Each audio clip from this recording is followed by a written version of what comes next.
I will say some things that I hope are relevant to that point in this, but it's not going to be the focus of my presentation. So if that's something you would like to hear or talk about, then please let Gisela know.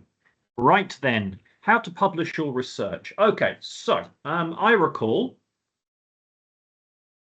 not a million years ago being a postgraduate student and trying to figure out how to do this publication thingy, right?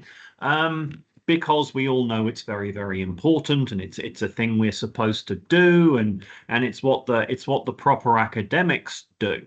And that's true, but how do you do it? And it seems to be one of those weird things where if you know how to do it, you're already doing it, and if you need to ask, then it's not for you. Well, at least this is kind of the atmosphere that was around when I was a postgraduate. Even asking how you wrote a research article meant that you were viewed with suspicion. I mean, I think that's all just nonsense and parts of the kind of the kind of vaguely toxic academic culture of the 50s. So I'm going to say to you that most of you already know everything that you need to know to write a philosophy article. There's no magical skill. There's no sudden step up in the skills or abilities that you need to do this sort of thing. The fact that you're sitting there in this meeting right now says to me that you probably know nearly everything that you need to know to write a philosophy article. So at the risk of sounding platonic, the purpose of my presentation today isn't to tell you anything new. It's just to remind you of all the stuff that you already know, but perhaps didn't realize that you knew, or didn't realize that it was applicable to writing a philosophy article. So, why do I say that? All right, so if you're picking a topic for an article, if you're sitting there going, I need to write a philosophy article, how do I do that? The skills, the processes that you need to come up with an idea, to articulate the idea, to kind of construct an argument around the idea, these are all things that you've already done. You did this in your honours thesis. You did this with your master's thesis or your PhD thesis, or at least the master's and thesis proposals, depending on what stage of the game you're at, right? So it's that thing that you already did. Remember that thing? Yeah, I need you to do that thing one more time, and then continuously for the rest of your academic career. Okay, well, so I've come up with an idea. Then what do I do with it? How do I write a philosophy article? It's something completely other than my honours thesis or my master's thesis or my PhD thesis. No, it isn't. It's just a slightly different size from the things that you've done before, right?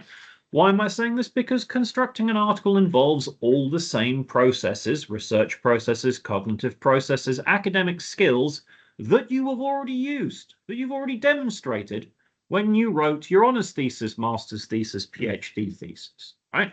So it's the skills you've already got. It's just you need to apply them to this as well. And I will try and talk you through how you do this. But just be aware of that for a second. There is nothing I'm going to tell you that you don't already know. There's nothing I'm going to say you need that you don't already have, right? So we're all starting from a position of considerable knowledge and expertise. I'm just going to point out some things to help you along the road. Right, where are we?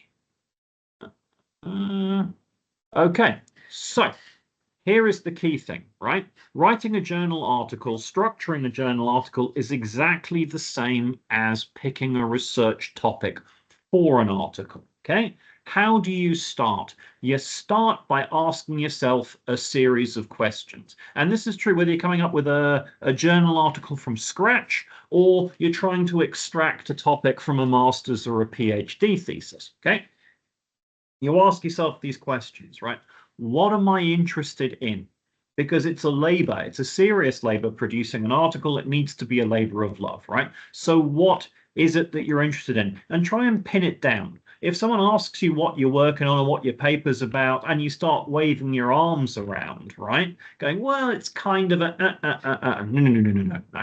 Pin it down. What specifically? Oh, it's this topic. What aspect? What feature? What approach? Whose take? Right? Put a pin in it. Then ask yourself, once you've done that, this project, this idea, this interest, whatever, is this project likely to be of interest to other people? Okay. Now, it's a very, very important question that you'd be surprised how few philosophers ask. Now, Greg, aren't you being prejudicial? How can you assume that one area of philosophy is more interesting than others? Right. Number one, hypocrite. If you've been to a conference, you went to certain papers and you didn't go to others, and you sat in one and then you left after 5 minutes. So you already know about voting with your feet and when a project's of interest or not. Secondly, I'm not suggesting that your project isn't of intrinsic interest. What I'm saying to you is, how would you project that interest to other people? How would you say to them, hey, even if you've never heard of this thing, this is a thing that you should be interested in, right? That's what I mean by asking, is this topic of interest? Now, obviously, if you're writing on a kind of a hot button issue in philosophy, then it's not so hard. You just point to the fact that there's a raging debate about X going on at the moment. But for those of us who tend to work on perhaps less topical issues or perhaps matters of more historical interest, then you're going to need to do some motivation, and figuring out why your topic should be of interest is a key thing. Next question to ask yourself, is my project of manageable length? Right? It's a serious danger to try and put everything into one article, to come up with something so broad that you'd need a book or a series of books to accomplish what you're trying to do. So sit there and go, right, 8,000 words, right? Because that's about the average length for an article. Can I get this done in 8,000 words, right? Or conversely, is this enough? Is there enough on this project? Has it got enough legs to fill 8,000 words or not, right? Key things to ask before you start. And another thing, and it's a practical one, are there enough published materials on this topic, right? Now, look, I'm not suggesting that as philosophers we shouldn't choose the less trodden path or embark upon novel approaches or novel topics. Far from it. I'm just suggesting that as early career researchers, that perhaps you could leave your striking out into virgin territory for a bit further down the line, right? That when you're starting off, look around to see if there's other people. I mean, it doesn't have to be an enormous amount, but someone who's been working on a similar kind of area, such that you could have a conversation with them in your article about whatever it is you're talking about. I will say more about these as we go along. Right. Okay. Now, here comes the very, very important bit. Before you do anything else, before you start writing your article, you need to write the overview. The overview is kind of the mission statement for your article, right? Shouldn't be more than a paragraph, maybe a paragraph and a half, but you just need to have it there. It needs to be there, a piece of paper, pinned next to your laptop or whatever, and then everything that you do, the research that you're doing, the notes that you're taking is in continuous reference to the overview, to the mission statement. What is the overview? It's the outline of your entire research project, right? And the structure of this mission statement, of the overview of the research project, it is pretty clear and pretty standard, right? So it's not a hard thing to get your head around. You need to start off with a clear and succinct statement of the overall project, yeah? In this paper, I will be addressing X, right? I will look at Y. I will take a bit, whatever, yeah? But lay it out straight, right? I am doing this. This is what my paper is doing. One sentence, two sentence statement. This is the point of the paper. Then what you do is you locate the project within a certain area of philosophy. My paper engages with issues of perennial interest or core concerns within the philosophy of mind, the philosophy of action, African political philosophy, third wave liberal feminism, whatever it is you're working on, right? Tell me where it is. Yeah. Because philosophy is a big thing, big field, right? And you can't just go, oh, this is a big topic. Tell me where, right? Take it from, imagine you got the map of world philosophy. Tell me which continent. Now tell me which country in the continent. Now tell me which city in that country. Where are we going? It's philosophy of mind, right? It's whatever it is, okay?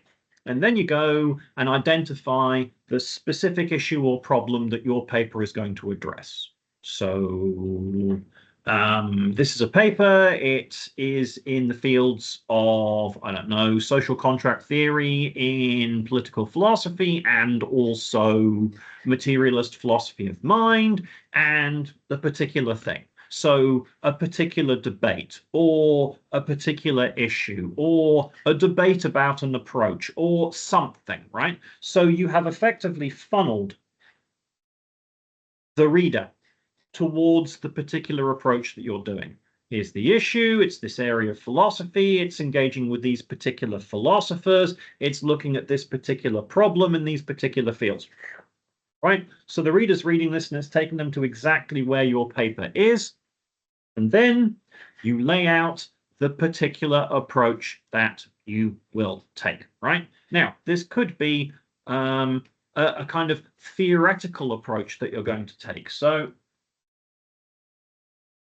I'm looking at X in the field of Y and I'm taking a social constructivist position, right? Or I'm using, I don't know, French post-structuralist feminism or something, right? It could be that. Or it could just be, look, I'm approaching a particular debate in, I don't know, the philosophy of mind between different modes of functionalism, and I'm going to kind of defend an unpopular position against something else. But you're going to do something specific, right? There's a particular kind of stance or argumentative line or theoretical approach or combination of these things that is the core of what you are doing in your article. And that's the particularity, that's the specificity that you need to lay out there. So statement of project, area of philosophy, specific issue problem, then the particular approach that you're going to take. Okay. For reasons that I hope are fairly obvious, why all this needs to be there and be there up front. Then what? What's the next bit in this overview? Right. Motivation, motivation, motivation. Right? You need to spark interest. Now, this might not sound terribly academic. This might sound more like the sort of thing that a salesperson would say to you, right? You've always got to be selling. Yeah, but I don't think that's wrong. I think even academics need to sell their products, or if that sounds too neoliberal for you, to motivate the reader to read their paper. A lot of papers come out every single day in academia, an increasing amount every single day, in fact, and some of them are good and some of them are bad and an awful lot of mediocre, right? You need to be able to clearly signal to your reader the particular area we're operating in, and then or equally clearly motivate for their interest, right?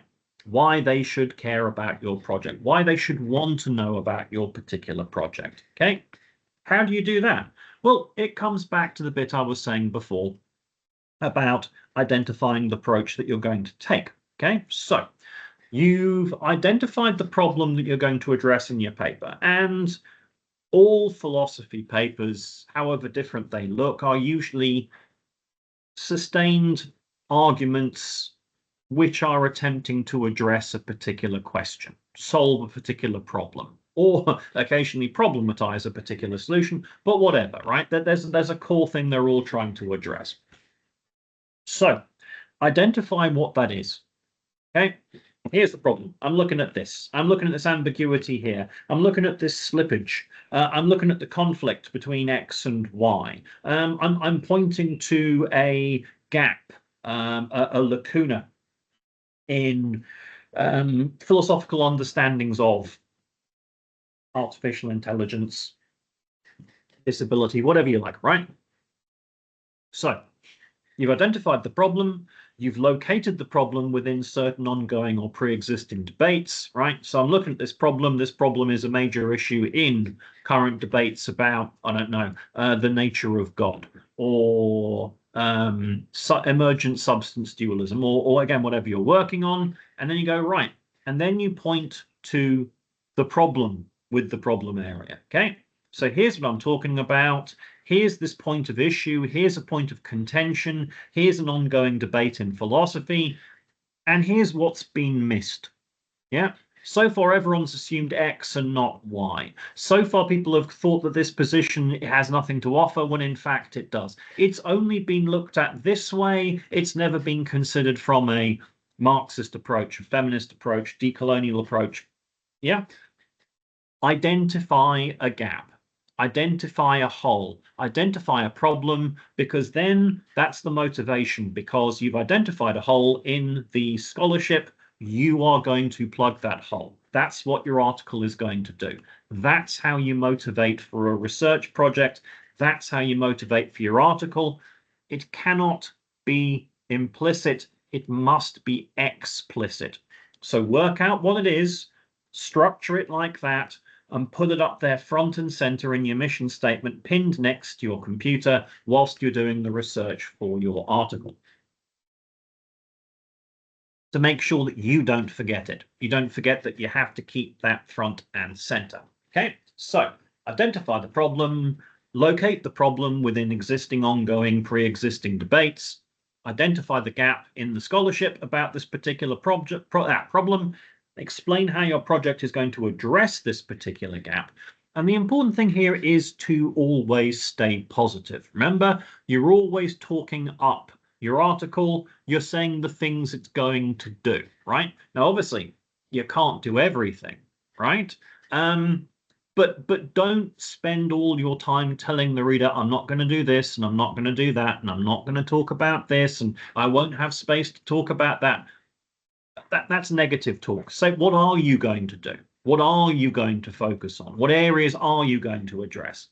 And lay that out clearly, again, in your motivation. And that's a very, very, very, I think, practical way. Again, it's not complicated, of just laying out what you already know in a way that it signals it clearly to the readers and the reviewers of your paper.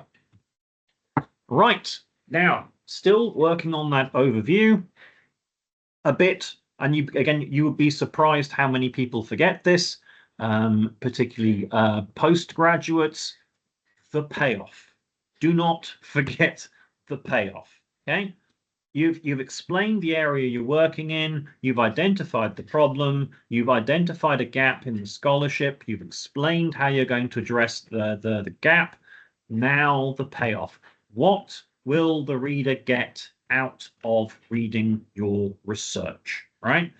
What is the goal of your research? What is your paper trying to achieve? If I sit there as a reader and I read your paper all the way through, what am I going to have at the end of it that I didn't have before? What new knowledge, what new insight, what new awareness will I have gained about the field, the subject, scholarship, a particular philosopher, something, right?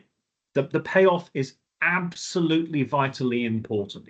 If you haven't got the payoff in your overview, then you should not start. It has to be absolutely crystal clear, right? This is the carrot on the end of the stick that's going to lead the reader through to the last page of your article, right? And having a clear payoff and having it all clear in your head and clearly laid out on a piece of paper is extremely important, because you will need to have that knowledge front and center in your mind in order to be able to explain to the reader, to the reviewers, to the editor, the originality of your approach, why what you're doing has not been done before. But I'll have a bit more to say about that later on. Right. Okay, what next? Okay, so assuming you've done all the things that I just said, and I hope we would all agree that none of the things I've said are particularly complicated, but if you've done all those things, and you filled a page or so with all the things that I've mentioned, Then stop for a moment and pat yourself on the back, but don't break your arm in the process. We've still got a ways to go, but do pat yourself on the back, because what you've just done, whether you know it or not, is you've just written your introduction. Yep, that's what the introduction to a paper needs to do. All the things that we just talked about, that's it. Do you have them written down? Good for you. You've sorted the introduction. That's section 1 of your paper to go done, right? And that's usually the hardest bit to write. Also, précis that introduction, strip away the core bits, identify just the central bits. This area, these philosophers, this topic, this problem, my approach does this, the payoff is this. That's an abstract. Yeah, again, often the hardest bit to write, but it's just those things. Problem area, motivation, payoff, bang. That's your abstract, right? It's a minimalist version of your introduction. But if you've done all those things, well done. You've probably just written about 800 words of your article. So what next? Ah, yes, the rest of the paper. How do you do that? Well, again, it ain't rocket science, right? So whatever you've just written down for your introduction, that's the guiding line for the rest of your paper, right? The structure of your paper, the individual sections and everything else has just been determined by the structure that you've laid out in your introduction. I'm looking at this area. I'm looking at these philosophers. I'm looking at these philosophers on these particular topic. The debate goes like this, right? It's important for following reasons. There's a problem in the debate. Here is the problem, right? I'm going to address the problem. How? I'm going to use these philosophers and this guy to do X. When I've done X, it will address the problem, and then we'll be able to see here as a consequence, right? That's a structure. Each one of those things was a section of the paper. Right? Pretty obvious when you think about it. So go back, look at your overview, and look at the various steps that you've moved through. Each one of those steps is a section of your paper. Yeah? Okay. So those are the most important things, right? The whole position is what gives the structure to your paper. That's the main thing. I am going to mention a few other things here now to also bear in mind. But again, I cannot stress this enough. The structure of your paper needs to be determined by the introduction abstract overview that you've laid out. Because again, whether you knew it or not, you've just laid out the argumentative sequence of your paper. You've already written the structure. So you just need to fill it in. Okay, so what are these additional factors? Well, firstly, scope, the size of the philosophical terrain that your paper is going to roam over. Second factor to bear in mind is providing context for the reader, very, very important. And the third factor, also very important, secondary engagement. Now, I'll talk about those things, but again, let me stress, these are additional factors. These are things that you consider after you've determined the structure of your paper, not before. Are they important? Absolutely right, but they're secondary considerations, okay? Let me explain. Right, the scope thing, right? Scope thing is rather important. Although it might seem like an awful lot to you at the moment, 8,000 words, good heavens, how can you write 8,000 words? It really, really isn't that much. Once you've laid out your paper structure and you've done the introduction, well, you've already knocked off about 1,000 words by that point, probably. So yeah, so you go through them pretty fast. Say another 500, 600 for your conclusion, that doesn't leave you much room to play with. Now, if you've picked a good topic for your article, it might well be the case that you find you've got more possible material than you could possibly include in one paper. I don't know. I mean, say, for example, you discovered something in Foucault, and you thought that this thing you discovered, some treatment of, I don't know, governmentality, sheds a completely different light on the self, right? Now, you could come at that topic from multiple angles. You could talk about the self in politics. You could talk about the self in terms of mental health, in terms of disciplinary regimes, in terms of ancient Greek culture, in terms of resistance, in terms of art. I mean, there's not quite infinite, but a considerable number of areas in which this could be applied, right? Awesome. Sounds like a good topic. You can never possibly address all of those things in one particular paper, but it's depressing. I suppose it's quite sweet in a way, but also depressing to see how many early career researchers will try to do everything, right? No, nope, nope, nope. It is not possible. Okay. So don't try to say everything that you could say about a topic. An article is rarely ever meant to be an exhaustive treatment of the subject. A good article, in fact, will point the way, will open up a space for further research, right? So it kind of operates as a placeholder. It wedges a new kind of door open for philosophical research. And look, there's nothing stopping you stepping through that door yourself, right? So if you lay out the preliminaries, hey, here's a radical new treatment of X. I'm just going to consider it in terms of this particular topic, but it has implications to lots of others. Cool, that's great. And again, if you find this topic particularly interesting and fruitful, there's nothing stopping you in coming back, writing a second and third paper, cashing out the implications of your new idea or insight. But you need to recognize that an article has fairly strict parameters, and you need to make sure that the mission project that you're constructing for yourself is something that can be completed within those 8,000 words. Because the more stuff you try and cram in, the less space you're leaving for argument, the less space you're leaving for your own original approach. And at the end of the day, it's the originality of your approach that sells your paper, that guarantees its success, as opposed to failure. So keep the focus of your paper fairly tight. Whatever idea it is you've got, ask yourself, okay, if I could apply it to 4 or 5 different possible areas or themes to elaborate it, which one works best? Which one do I know best? Which one could I lay my hands on the necessary material most easily? Start there. That's your first paper. Keep the focus of the paper tight and leave space for the argument. Concentrate on the quality of the argument, not the amount of content included, right? Do not try and write some kind of Star Wars article that spans 1,000 years of galactic time. Focus. Enough material, enough scope to serve your argument. Not enough to swamp your argument, right? That's the right balance. Hopefully that's not too amorphous and qualitative. Right. Another thing to bear in mind.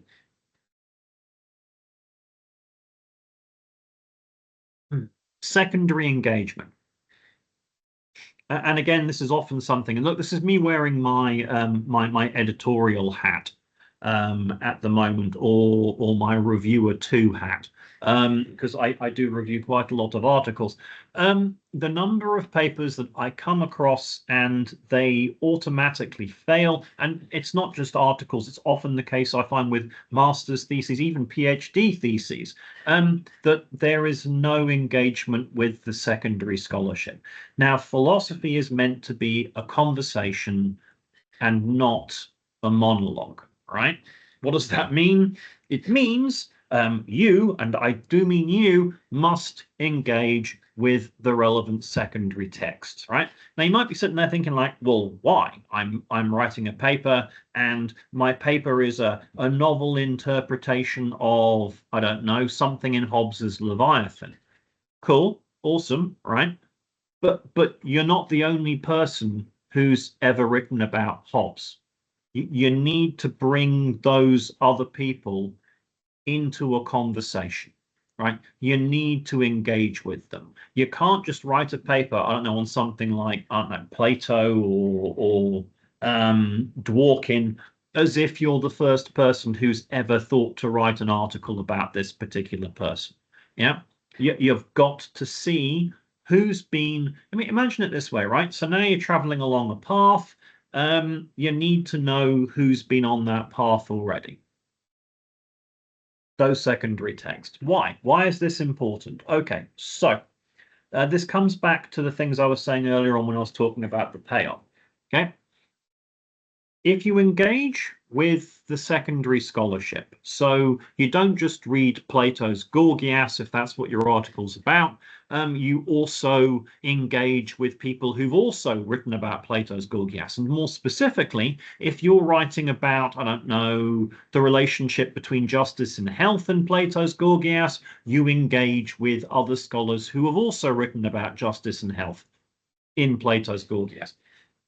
It shows the reader, it signals to the reader that you have expertise. Yeah. When you go, all right, so I'm going to interpret this particular aspect in the following way. In this way, I follow this person's readings, but take issue with this reading. They go, oh, okay, this person doesn't just know the primary text, doesn't just know the Plato in this instance, right? They also know the expert scholarship on this area. They have a good grasp on the field. It's a quick way of signaling authority and competence. Secondly, and perhaps more importantly, an engagement with the secondary scholarship establishes your own originality. Because that's the thing. Each article has to be demonstrably an original contribution to academic scholarship.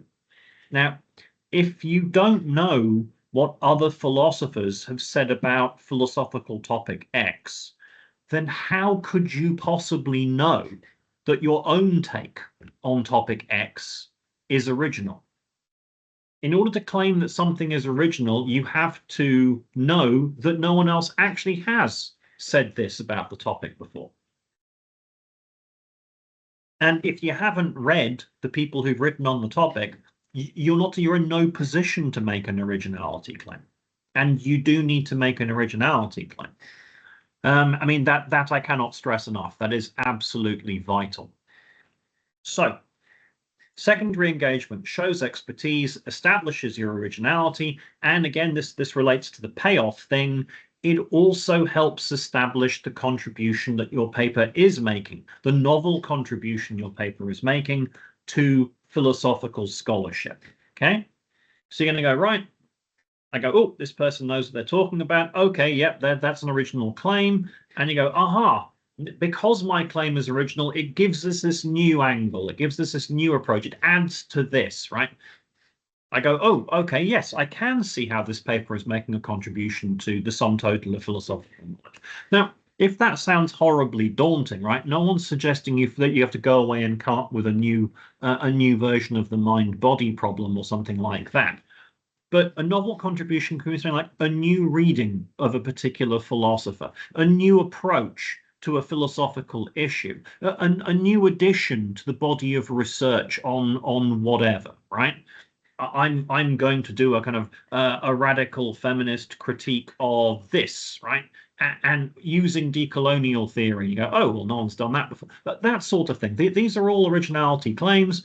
And once you've done something original like that, you can go, look what I've added. Look what I've added to the pre-existing state of the field, right? But again, you can only make that kind of point if you are aware of what the state of the field is. So engage with the secondaries is what I'm saying. Right. Okay. Yes, another very important thing. Providing context.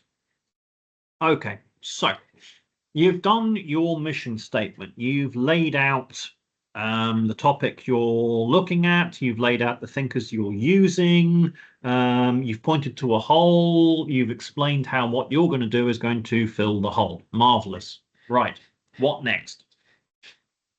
Well, obviously, you're going to need to explain to the reader the tools that you're going to use for the job. Okay, so if you're saying that there is an ongoing debate in the philosophy of mind about this, you're going to need to sketch out that debate for the reader, right? That's kind of a non-negotiable feature of your paper. Okay, and then you might go, okay, well, I'm going to take a particular approach to this debate. You're going to need to give some kind of overview of that particular approach. Well, this guy came up with it in 1920, and then it was revived in 1950 by this guy who modified it in the following ways.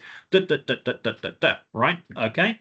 And this is all necessary. You can't just go straight into the argument. If the reader doesn't know what you're doing, they can't appreciate what you're doing. If the reader comes at your argument cold, completely cold, they're not going to follow it. They're going to bounce off it. Whereas what you want to do is you want to draw them in, right?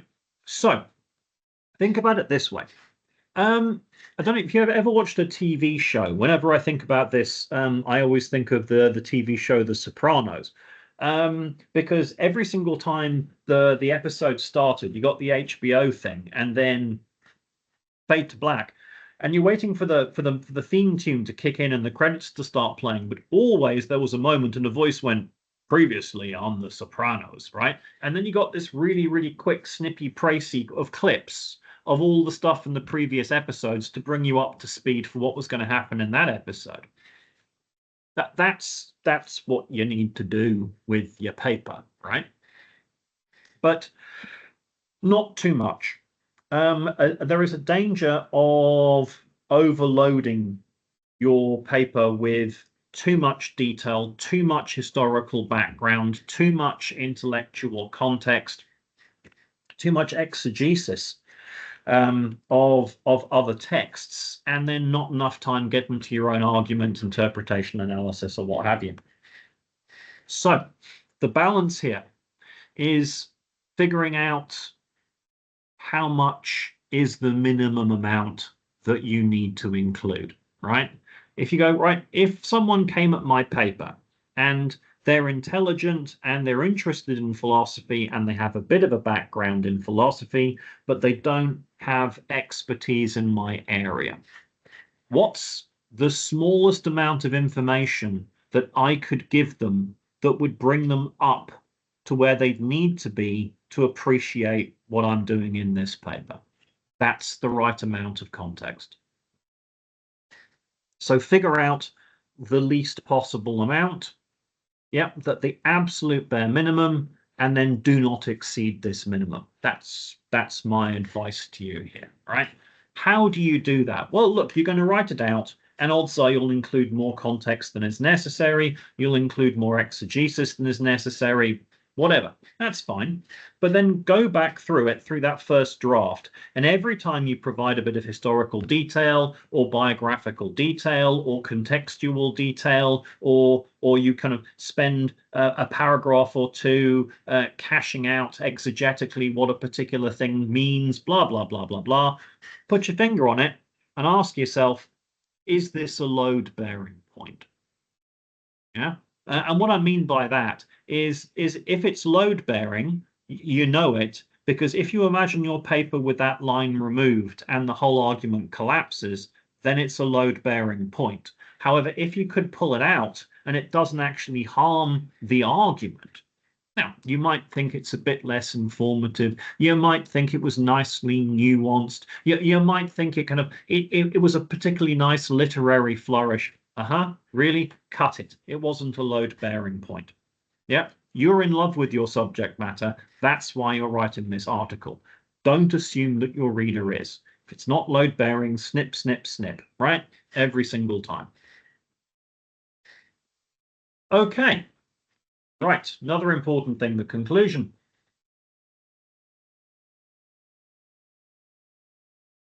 So, yes, another common problem with articles by, well, not just early career researchers, except researchers in general, is the absence of a conclusion. A number of papers just stop. And that's a bit problematic, right? You need to have a conclusion. Now, A conclusion is a bit like, structurally, I guess, a bit like your introduction, in that it's going to travel across the structure of your paper. But whereas the introduction was kind of projective, in this paper I will, the conclusion is kind of retrospective. Here's what I did. So it needs to do many of the same things, although for God's sake, don't just scissor and paste from the introduction. You need to remind the reader of what you've accomplished, right? And the quickest way to do this is to go, right, okay, so this paper was written to do a particular thing. Here's the problem my paper was addressing. Here's what motivated me to write this particular paper. I did the following things. Here were the key steps. Here were the key points of my argument. And then you foreground the payoff. Because I did this, because I did X, because we can now see this about a particular topic. We can now understand the failure of this. We can now see the potential of this. We can now see the necessity of my Lacanian, decolonial, Fripp theoretical, whatever, right, approach to something, right? That's what it is. You foreground the payoff. Think of the conclusion as your victory lap.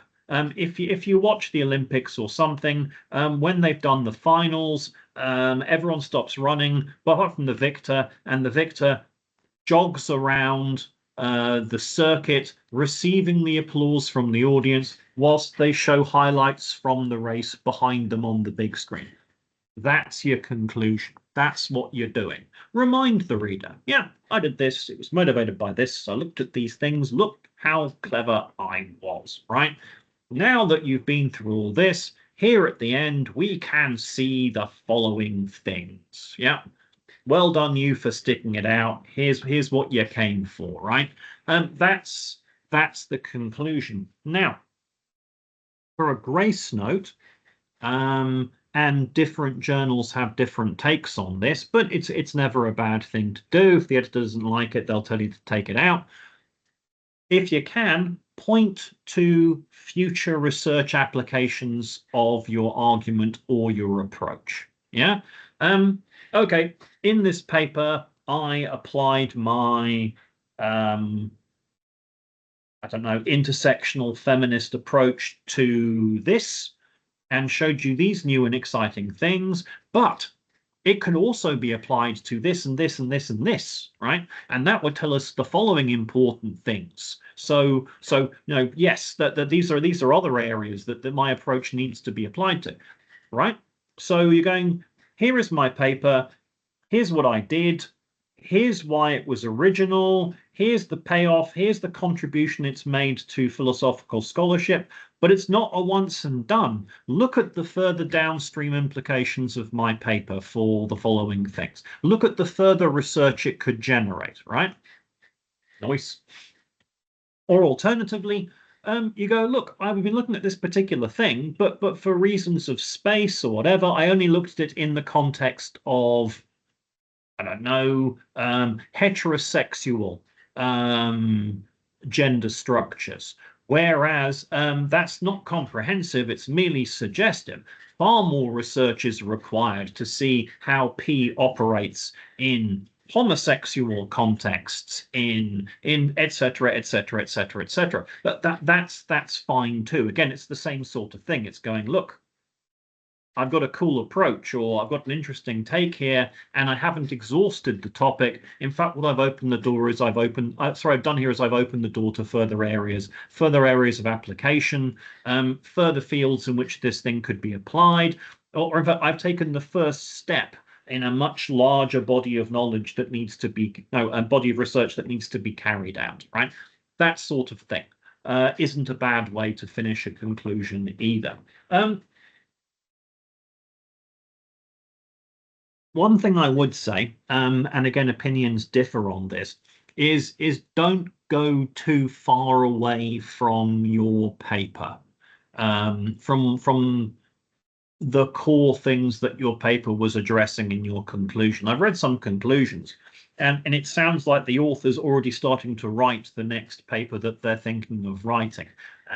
That's a bit too much. I'd still want to see what was being pointed to in the conclusion as being kind of structurally supported by the argument and the discussion that had taken place there. If it starts feeling like I'm reading a new paper, it doesn't feel right to me. But again, if you look at the journal that you're submitting to, you'll probably get a better idea of what sort of thing they like. Right. Okay. Any questions so far? Does this all make relative sense before I start going on to talk to you about the delights of submitting it to a journal and peer review and stuff like that? Hey, Greg, I don't see any questions and there's no hands raised, so I think you can continue. Thank you very much. Okay, thank you, Gisela. Right then, okay, so you've written your article, right? You've laid out all the things, you've done everything I've said. Good for you. Right, now let's find a home for the thing. Okay. Okay, so again, this is me wearing my editor reviewer hat. Here are some common pitfalls, right? With regards to submissions to journals. And again, you would be surprised how common they are. I read some statistics somewhere once that like the acceptance rate for philosophy journals on average is something like 40% or lower. Which I think someone was saying is actually a smaller percentage than some pretty highbrow scientific journals. And I don't think it's necessarily the case that philosophers are especially harsh. In my experience, the reason that most papers get rejected is just because they haven't got the balance right. I mean, if you think about it like baking a cake, if you don't use enough flour, you end up with like a kind of sticky, gooey mess that nothing comes out of. If you use too much flour, the thing is tasteless. It's just getting the balance right. And often, if you've forgotten an ingredient like the sugar, then you end up with a mess. So here are just some common red flags. That when I'm reading an article and I spot one of these things, it's usually a pretty good sign that it's not going to get accepted. First of all, and again, this is really common with postgraduates, is that the paper is all exegesis and no argument. So getting a paper on, I don't know, let's say Leibniz, maybe his argument for intelligent design, and the entire paper is basically, and it can be really well researched, it can be really well written, but it's nothing but telling me what Leibniz said.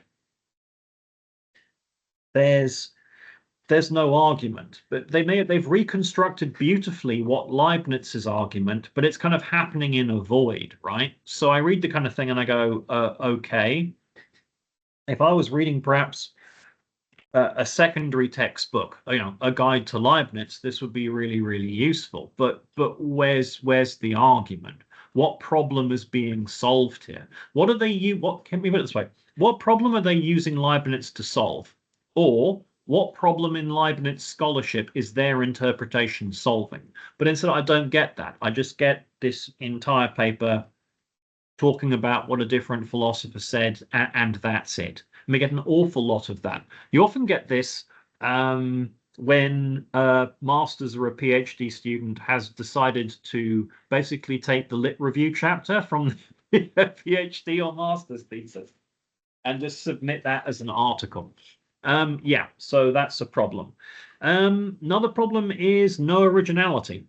I read the thing and they do this, and perhaps they even take a position on a particular topic, but I'm reading the thing and they tell me that, I know Armstrong said this, and then Putnam said the other, and Chalmers did this, and I'm going, yep, cool, yep, this is all absolutely correct.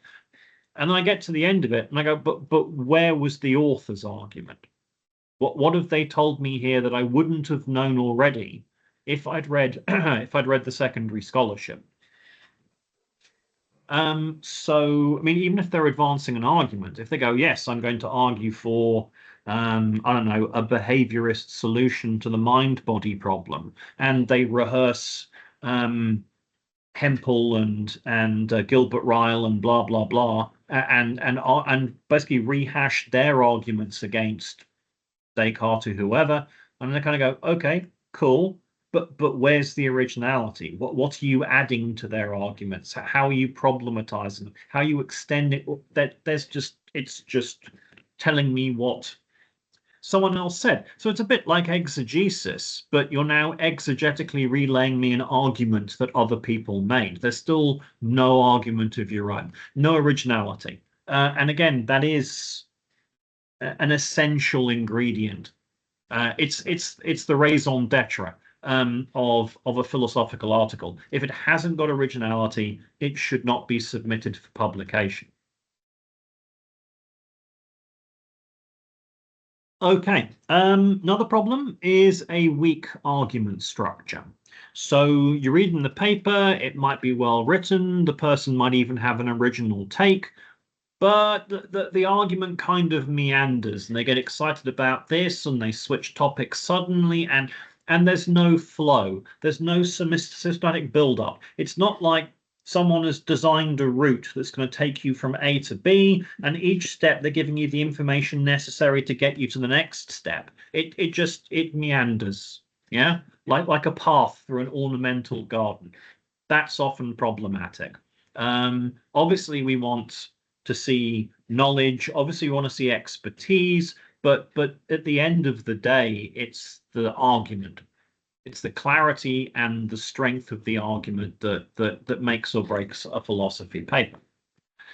Other problems, an overly broad scope. Sometimes you get articles and there's an argument and it's original and it's interesting, but they try and cover everything all at once. And they do so, and what happens each time you do that, when you expand the scope so massively, is you are progressively diluting the strength of the article. Because whereas if you'd taken one or two topics and you'd really use them to cash out the argument, that could be quite a tight argument. It would support it in considerable detail. You'd be able to see the real purchase that a particular theory or approach gives you. Whereas if it's just such a broad scope that nothing gets gone into in any depth, then the argument feels shallow, like it only has a kind of a surface tension relationship with whichever subject it's trying to engage with. And again, that's often just the case when you've gone overly broad with the scope, and you need to narrow it and focus. Other problem, and again, this is a big problem, and often I would say and this isn't just articles, there's also masters and PhDs that I asked to examine. No engagement with the secondary sources. And I've said before why that's problematic, because you can't establish originality and you can't establish your contribution if you don't know what the secondary sources are saying. So that's a no-no. Another one, and this might surprise you, is no engagement with primary sources. So how does that work? Well, I read an article not so long ago. I was reviewing it, and this person had written, and it was quite cool. It was the application of, I think, Axel Honneth and his recognition theory, which is quite a topical thing in critical theory, if you like that sort of thing. And they were applying it to some particular kind of subculture, right? And it was a really cool paper, and it was focused, it was well argued, it was rigorous. They completely understood Honneth's position. They were applying it beautifully. The information it was generating was original and informative. What was the problem? Is there was no actual Honneth in the article. There was lots and lots of secondary scholarship on Honneth, right? All the books that you're supposed to read if you want to know about Honneth, written by the Honneth experts, but no actual Honneth. They hadn't actually read Honneth. They just read people talking about Honneth. Or again, not so long ago, I had a master's thesis to examine. and they were applying Heidegger to something or other. And it was really, really good and original and when argued, but it was really obvious as well that this person hadn't actually read Heidegger. They'd just read people talking about Heidegger. Now, it's less problematic, perhaps, because at least they've read the secondaries, right? But all they've read are the secondaries, and that's not good either. So that's a problem as well. And other things, and this is more to do with the kind of the style of the argument, is a fair few papers make the mistake of thinking that assertion is equivalent to argument, right? So rather than going, this is something I'm claiming this is the case because, right? Here's why I'm claiming this. Here's why you should accept the claim that I'm making. That's a good argument. There's always a position. X is the case. Someone is wrong about Y. And then there's the because. And the because is a series of reasons why the reader should accept the statement that you're making, right? About whatever. That's an argument. An assertion, on the other hand, will go, this is the case. There it is. That's it, right? And this tends to come across in articles as elaborate statements about something, and then that's it, right? And they state arguments as if they were describing objective empirical facts, and then move on, right? So disguising what is actually an argument as a fact is a common sign that this is an assertion paper rather than an argument paper, or making just kind of sudden leaps. So stating a few things and therefore going therefore, and then hopping to a conclusion with none of the persuasive intermediary bits that you'd need to make the case that the previous statements were actually so. So be wary of that. Sometimes it can just be a way of hiding that you don't really have an argument or it's a bit weak. Or often the case that you're just borrowing an argument from other philosophers. I don't know why, but I often encounter this with Mbembe, right? Mbembe, solid philosopher, but a lot of us go, right, just and extract things that he argued for and simply present them as objective statements of fact, right? Like, that's slightly problematic. So if you're making a claim, always be sure that you have given the reader the reasons why they should accept the claim. Show them the receipts every single time, and always argue, don't assert, right? That's pretty vital. And the final one here, again, it's a stylistic thing, but it does relate to the assertion rather than argument kind of thing, is if you are writing philosophy and you are writing about a topic that you feel passionate about, it is very, very easy to allow that passion to creep into the style in which you write your article. Now, in an ideal world, right, we'd all be passionate about the things that we're writing about. I mean, God, I'd hate to think that someone was sitting down to write an article and they were already bored with the topic before they began writing it. That sounds like a terrible, right?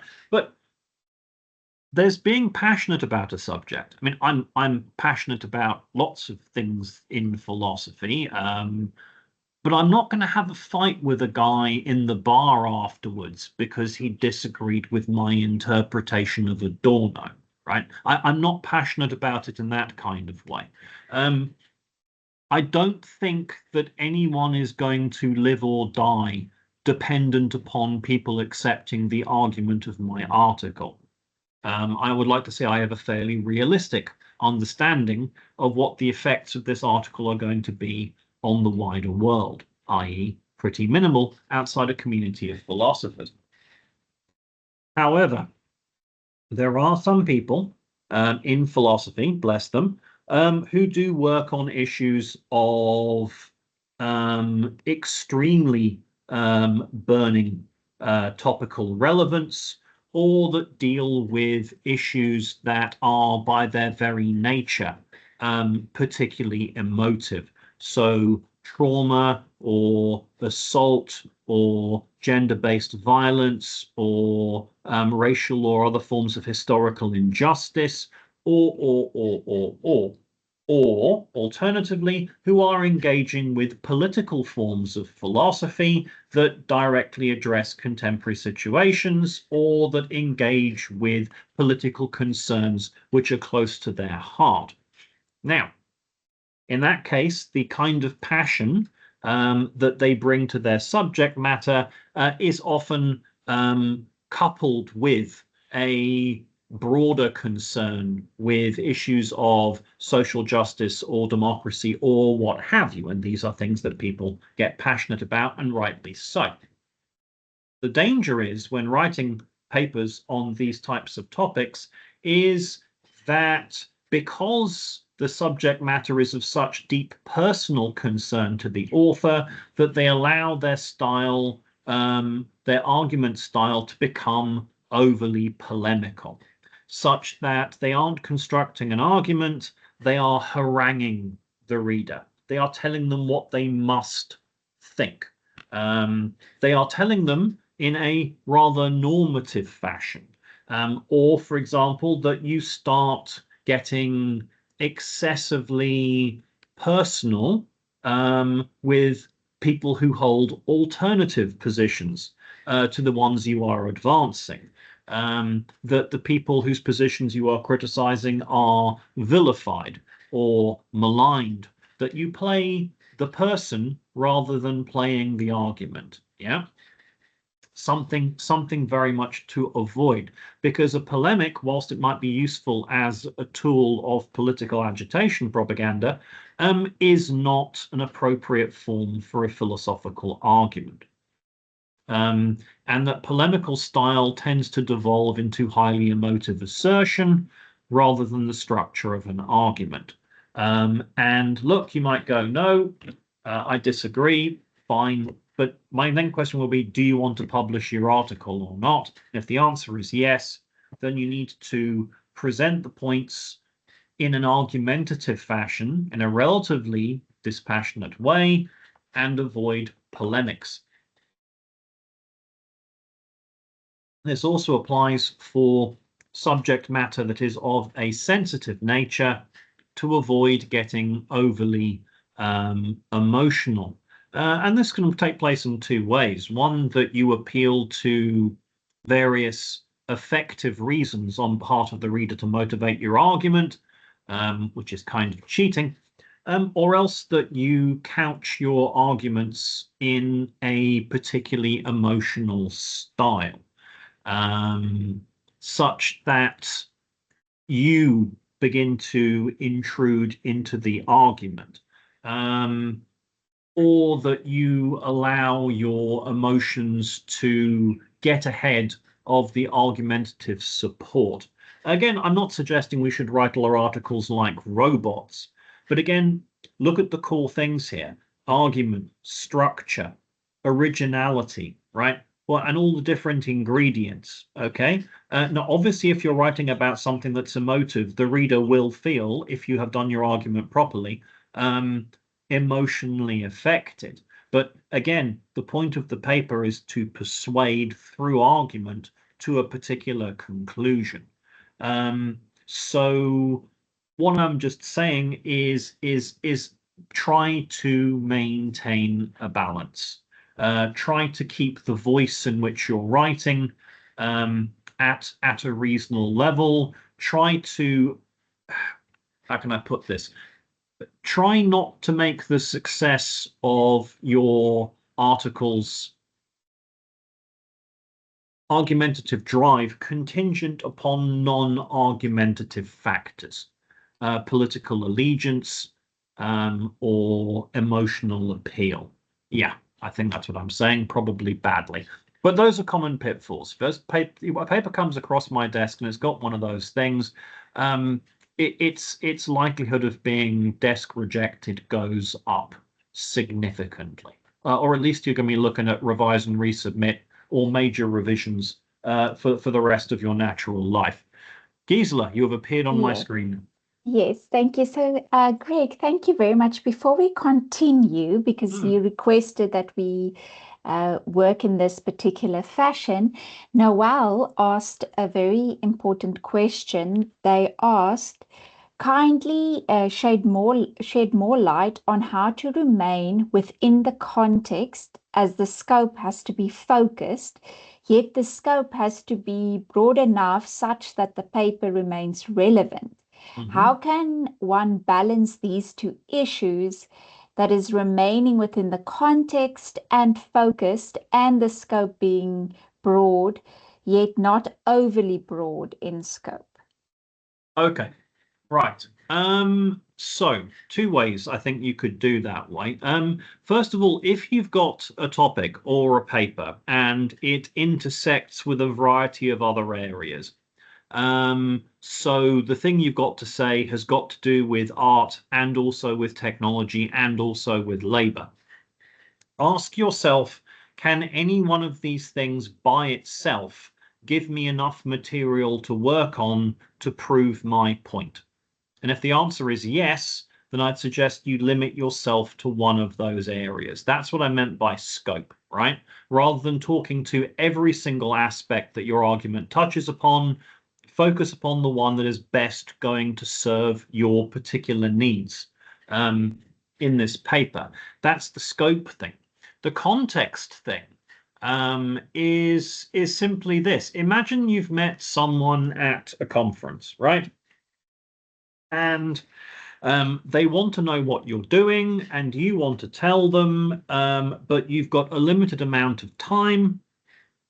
And so you're going to go, all right, I'm just going to give you the broad brushstrokes. I'm just going to tell this person enough information to bring them up to the level where they can follow my argument.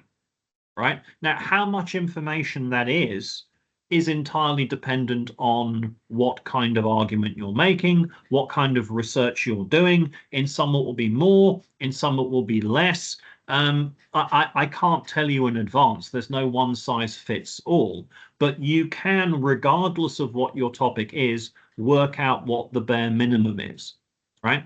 If you wrote down on a piece of paper a list of all the things that you think a person would need to know, right, in order for you to start your argument, and then go back through it one by one and going, but could I actually do without this? What happens if I cross this one out, right? Then you will work out what the minimal amount is, just as a technique. Does that help at all? Noel, does it help? Does it answer your question?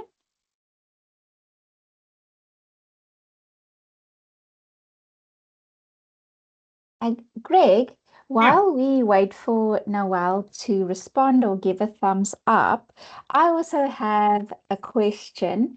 It's about your comment about the weak argument structure. Can you perhaps, is there perhaps resources that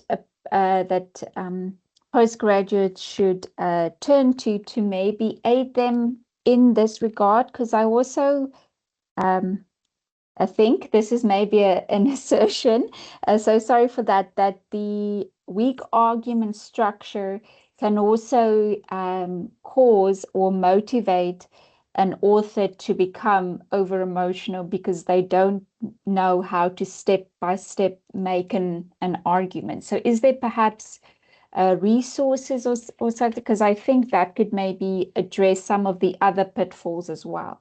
Sure. No, that's a good question. All right. Yes, there are resources, and I'm going to suggest again that these are all resources that the students already have.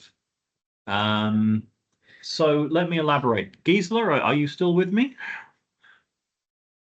Yes, I am Okay, still. cool. Sorry, it's just your picture vanished. Okay, Gisela, do you cook? Yes. All right, sorry, that bit of gender stereotyping. All right, So let's say I asked you for a recipe for something. Okay. Now, obviously, at the end of the recipe, there's going to be a finished meal. Yeah. Right? Would you start with the finished meal? How would you give me the recipe? Oh, I would say, well, first you do this, then you do this, then you. But before you told me to do this and then this, what would you tell me before that? Before you even started? You'd describe the tools. You'd say you're going to need 3 eggs. You're going to need this. You're going to need that. Ingredients. But not just that. Then you're going to go, right, here are the ingredients. You'll need to beat the eggs. You'll need to finely chop the onions. The cheese will need to be grated, right? All of those things. Here is the field. Here is the topic. Here are the particular things. Here's the approach I'm using. Here's the aspect of the approach I'm using. Then lay out the recipe. What do I need to do first? What goes in the bowl first? There is an order and a structure, and we know it with everything we do. If you're packing a suitcase for a trip, you do it in a certain kind of way, right? Why? Because there's an end point you're trying to reach, and to get to that point, you have to have the previous necessary steps. Yeah? Am I right? Okay, so again, think back to yourself. You're meeting someone at a conference, right? They're interested in your research, okay? Now, the context tells you how much background you're going to have to give them to bring them up to speed. Awesome. But the end point of your argument, the finished product, right? The baked cake, the prepared lasagna, whatever, right?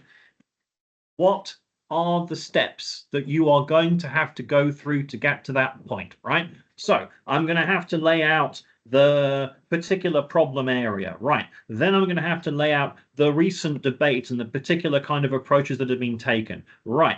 Now I'm going to have to lay out the dominant approach at the moment through a quick skim through the main philosophers, right? And identifying the 3 core aspects of the debate, right? I'm going to problematize point number 2.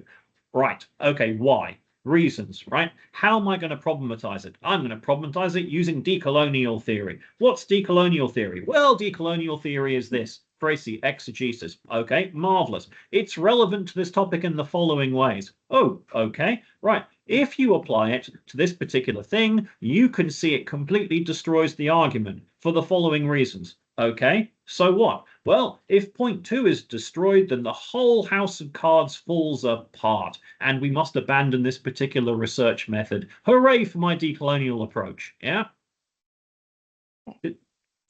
I didn't do anything remotely clever there in whatever my hypothetical paper was. I just worked through the recipe. Thank you, Greg. I think these are things that a lot of times it happens in our head, but we don't show it. And so then it reminds me, I'm probably outing my age now, but I was never very good at math. So I just married a mathematician. But the teacher always told me you need to show the sum. You can't just tell me the argument. And I think that's also, you need to lay it out. So. But that's exactly what it is. And in fact, look, I mean, I know that your husband, bless him, right, isn't a philosopher, but I do know that you have philosophical conversations, right? And I know that to have those conversations, and I've had them with him too, you must have brought him up to speed. And you didn't just tell him random information. You told him random information because you wanted him to get the point that you were making. So again, you've already practiced this. Yeah. When if you've ever gone home to the family for Christmas and they said, what are you doing with your life at university? And you've done this yourself already, right? That's all it is. There is nothing magical about this. It's just the recipe. It's just laying out the steps. That's why I keep stressing the mission statement and the overview. Get that right. You have just laid out every single step necessary in your argument, and you've laid out the order it has to appear in. Now, each point from your abstract, from your introduction, write it down. Congratulations, kids. That's another section of your paper. And you now know exactly what work that section has to do. Thank you. Because it has to set up the next statement. That's all every section does. Elaboration, setting the scene for the next section, which sets the scene for the next section, payoff. Ta-da! Yeah? Thank you very much, Greg. Thank you. That absolutely answers my questions. Thank you very much. My pleasure. I wish I had this session before I submitted my doctorate, but that's life, right? So, Greg, we have another question from Agatha. Yes. Agatha says, what practical strategies can help strengthen argument structure in long theoretical chapters? Ooh. Okay. Right. Okay. I think the thing to do there, and again, I don't think it's a separate skill set, as I've said before. When you're writing an article, you're trying to present the full movement of an argument, from motivating to the argument to describing how you're going to address it to addressing it and then laying out the implications of you having addressed it. You're trying to do that in an 8,000 word space. If you're doing it in a chapter, so maybe a master's chapter or a PhD chapter, that's different because you've either got a sustained argument over what, 80,000 words, I guess, or you've got a series of arguments but building up to a particular point, right? So what I find easiest is, again, to lay out the mission statement, the overview, the key points, and then to elaborate the steps in my argument that you're going to need to get from point A to point B, right? To the finished product, to the payoff, to the originality claim, to the everything else. And so once that's all laid out on a piece of paper before you, and you can see all the various steps you've got to go from A to B, at that point in time, what I would suggest, now I know different people have different strategies, but this is just what worked for me, because I'll tell you for free, I cannot write 80,000 words. I cannot write 100,000 words. The idea of sitting down to a laptop and someone going, all right, Greg, go off and write me 100,000 words could never actually happen. I get terrified and my mind shuts down. I know I have colleagues, it's different, but with me, that's how I roll. How did I write my PhD thesis? Easy. I'll tell you how. It was super easy, barely an inconvenience. What did I do? I laid out the whole argument structure, and then I went, okay, how many words do I need? About 80,000. Let's go for that. All right, that's about 10 articles. How can I chop? Oh, all right, 8 articles. How can I chop my argument into segments so each thing is contained? So there's a clear particular movement, right?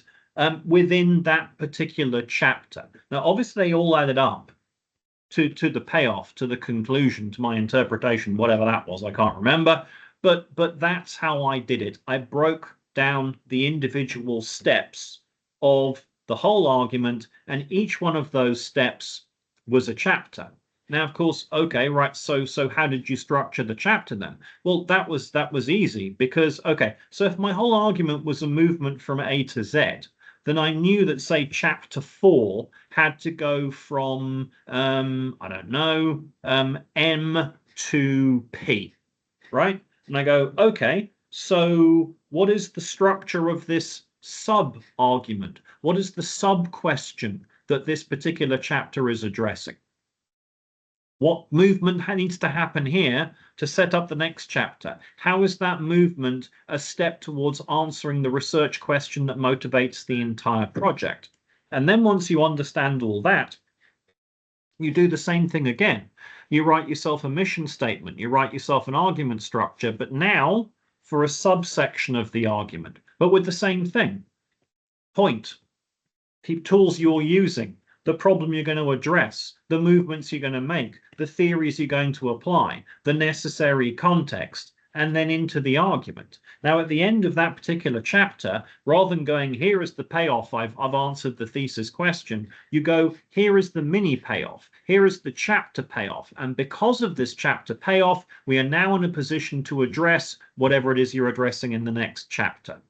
And that's how I did it. I broke it down and I wrote each chapter as a series of articles, each one articulating a particular argument movement or looking at a particular theme, and each one ending up with a payoff, and the payoff set up the very next chapter. So the connection between all of them was explicit. Does that help at all, Agatha? Please tell me.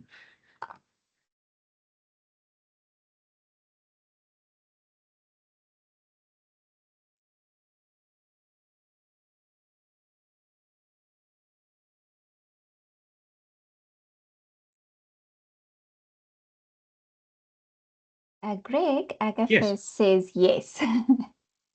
Hallelujah. Right. Okay. Right. In that case, unless there's any further questions, I will press on with talking about what happens once you submit your finished article to a journal. Is that cool? Yes, Greg. Thank you very much. Groovy. Okay. Right. So, next step. You've written an article. There you are. Congratulations, you clever clogs. You've written an article. Now, what do I do? Now you have to pick a journal, right? Okay. How do you do that? Well, I'm going to suggest to you, sorry to sound like a broken record here, that you probably know it already what the right journal for your paper is. Let me elaborate. To write the article in the first place, you'll have needed to engage with the secondary commentary, right? The secondary scholarship. So if you're writing about something or other in Hegel, God help you, then you'll have read the Hegel, and you'll also have read the people talking about that particular aspect of Hegel. So in doing that, you will doubtless have read a number of journal articles.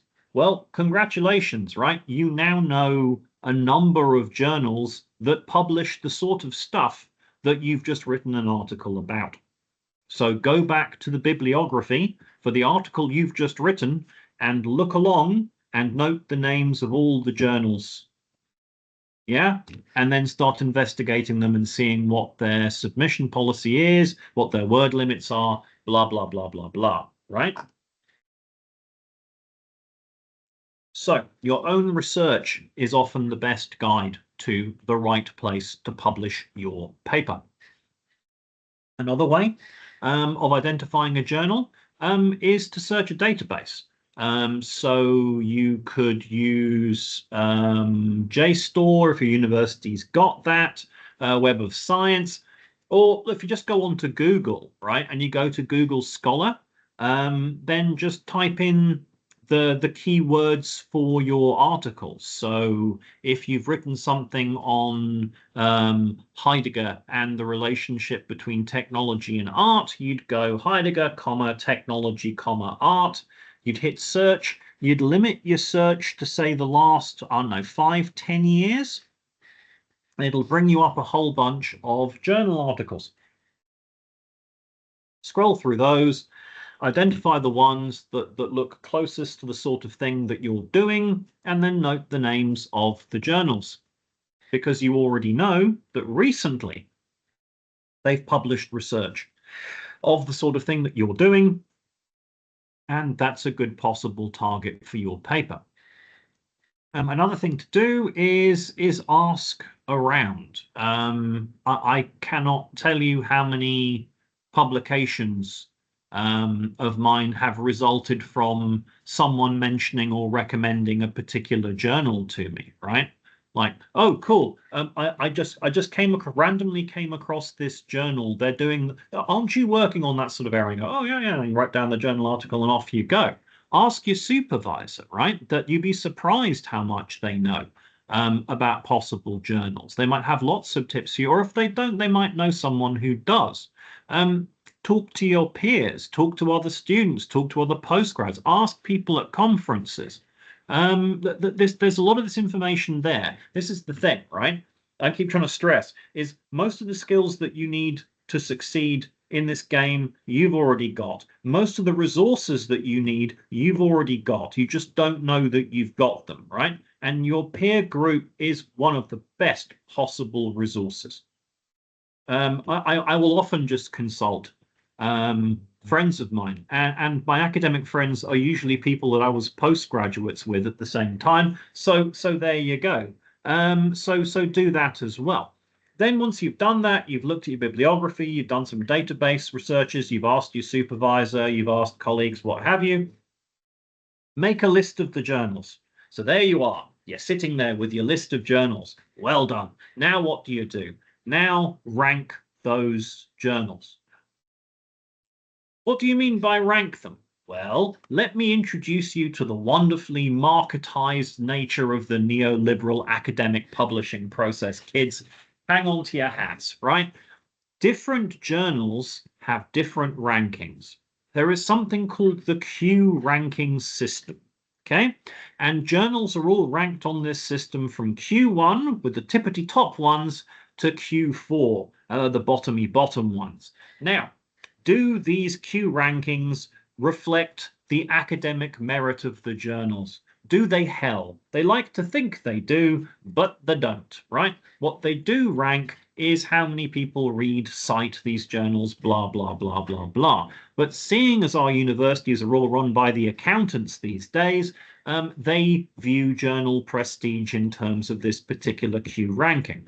And seeing as most journals are run by accountants these days, right? They tend to have a high opinion of themselves based upon what Q ranking they've got. So you'll find that a lot of the Q1 journals have got their heads right up their bottoms and are awfully snobbish about the kind of papers they take, whereas the Q4 papers are often pathetically grateful, right? So when you are establishing your journal ranking list, take a look at Scimago and see what the Q ranking is for your particular journals, right?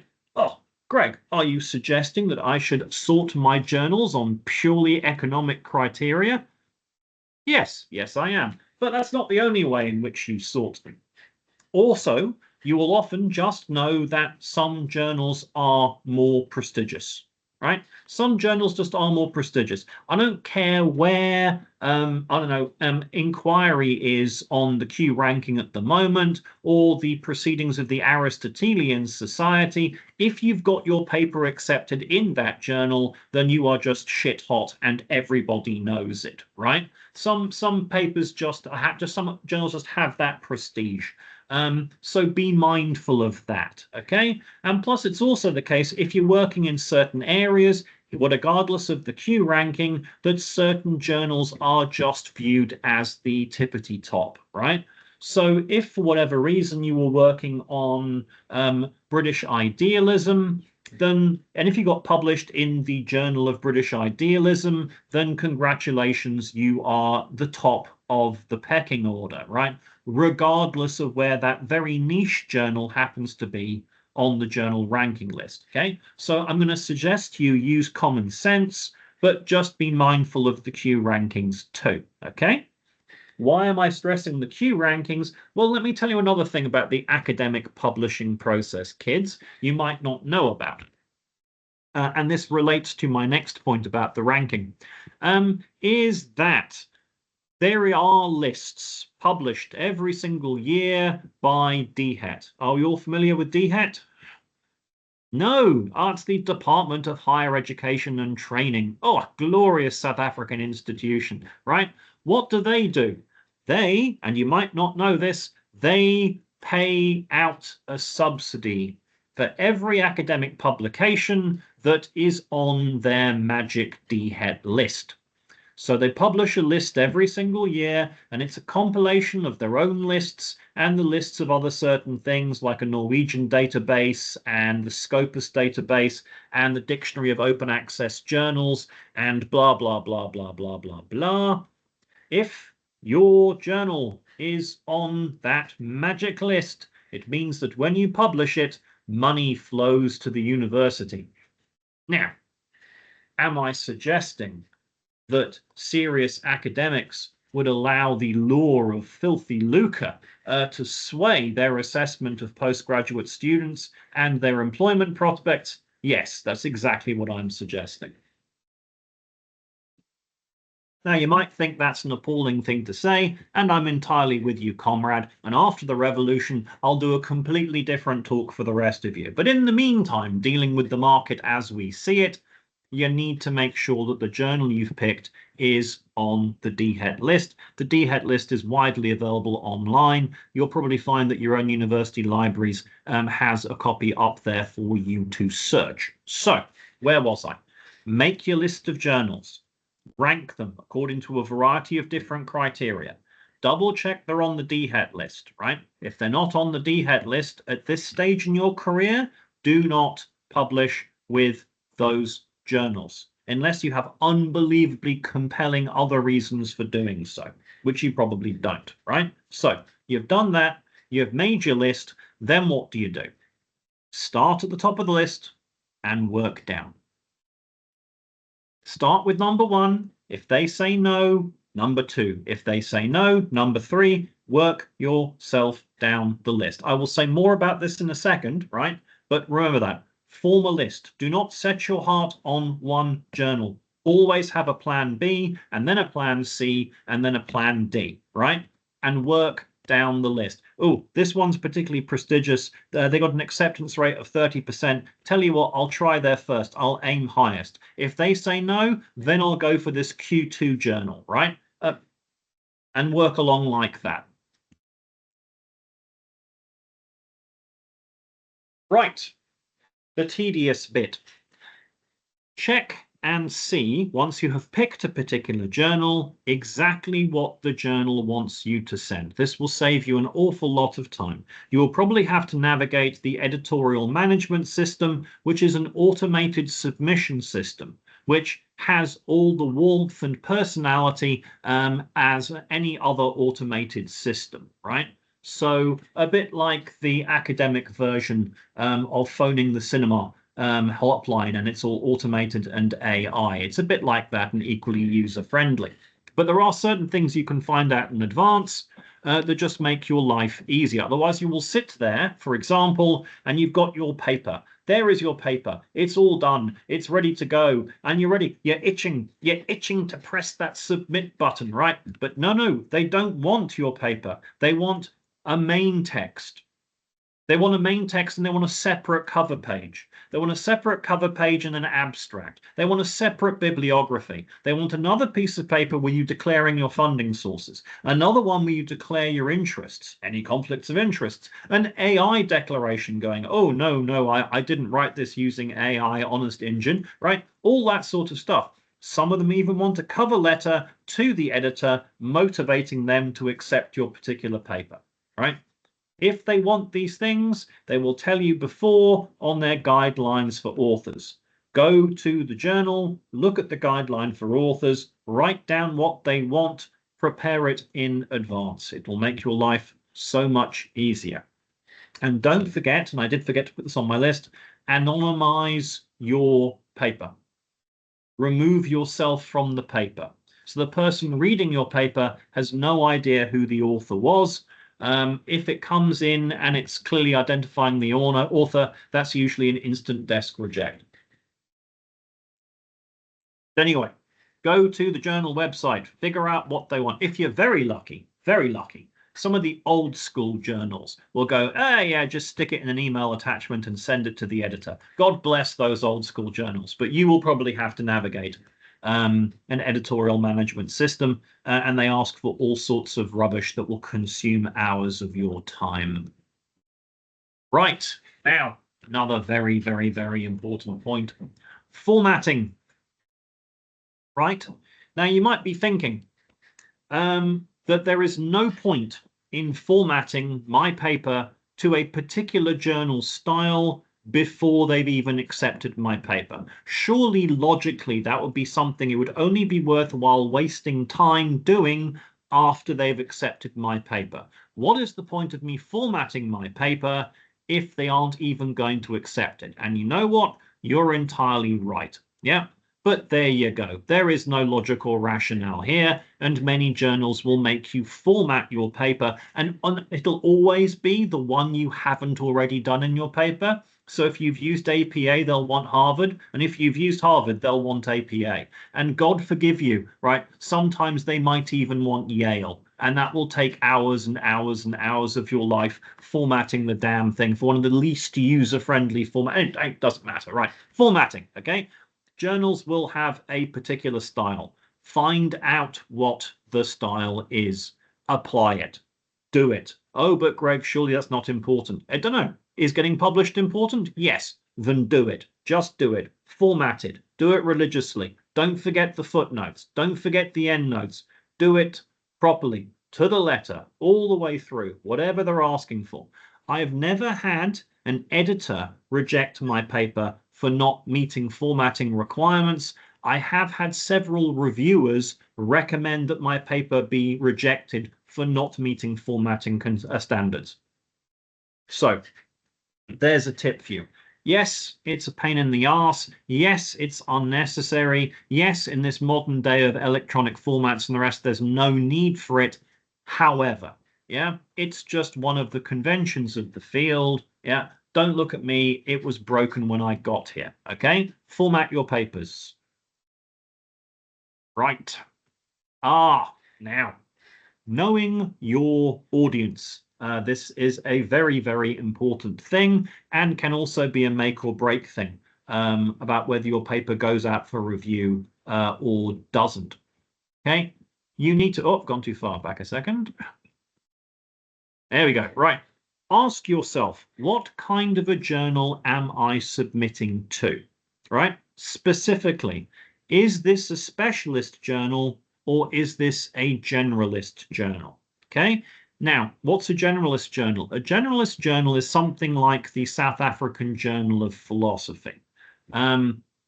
It attaches itself to no particular approach. It attaches itself to no particular school.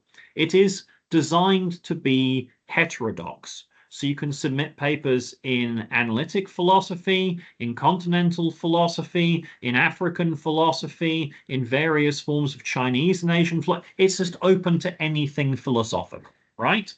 That's a generalist journal. Okay. Now, obviously, you can have themed generalist journals. So you might have a journal like the Journal of the Philosophy of Emotion, and it'll take papers on emotion from any particular style, right? But, okay. So those tend to be general journals. A specialist journal, on the other hand, is something that deals with a particular topic, often a particular topic and a particular approach, or it's a particular style, or any combination of these things. So the South African Journal of Philosophy would be a generalist journal.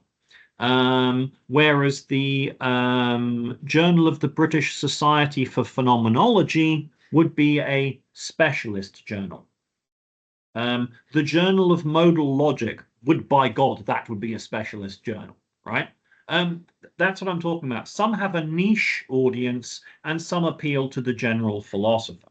So why is this important? Because you need to know, God damn it, you need to know who you are writing for. If it's a general journal, here's the important bit. This is important to the context and you setting up the problem and everything else. If it's a general journal, then you cannot assume specialist knowledge on the part of the reader. Yeah. If you want to talk about Heidegger, or you want to talk about the mind-body problem, or you actually probably these probably a bit general, but it doesn't matter. You can't assume that the person reading your paper already knows what these things are. You're going to have to give more space in your paper for context, for scene setting, and for exegesis. Okay. So that's how it is. If you are talking about something that's an ongoing debate in, I don't know, about maybe personhood in African metaphysics, then you can't assume that your readers are experts. You can assume they're philosophers and have philosophical skills and background knowledge, but you're going to have to do a bit more to bring them up to speed. Whereas if you are submitting your paper to a paper that's specialized in personhood and African metaphysics, you wouldn't need to do as much preparatory work, right? When you motivate for your paper and you're submitting it to a general journal, you're going to have to appeal to broad philosophical interests and concerns. Yeah, this paper speaks to interests in the relationship between the mind and the body, the connection between affect and cognition, the relationship between democracy and justice, something of broad philosophical concern. And likewise, when you get to the payoff section of your paper, you're going to have to connect that payoff to those broader philosophical interests. This is a new dimension of research into the mind-body problem. This sheds a new light on the relationship between, I don't know, gender and depression. Something broad like that. If you're submitting your paper to a specialist journal, then it's a different kettle of fish. You can assume a degree of specialist knowledge on the part of the reader, and for that reason, you can dial back on the context and probably dial back on the explanatory definition exegesis bit, right? So if I'm writing a paper and it's on Heidegger, I would have to spend more time explaining what Dasein means. For example, if I'm publishing in a generalist journal, if I'm publishing in a specialist existential or phenomenology journal, I can assume that they know pretty much what Dasein means.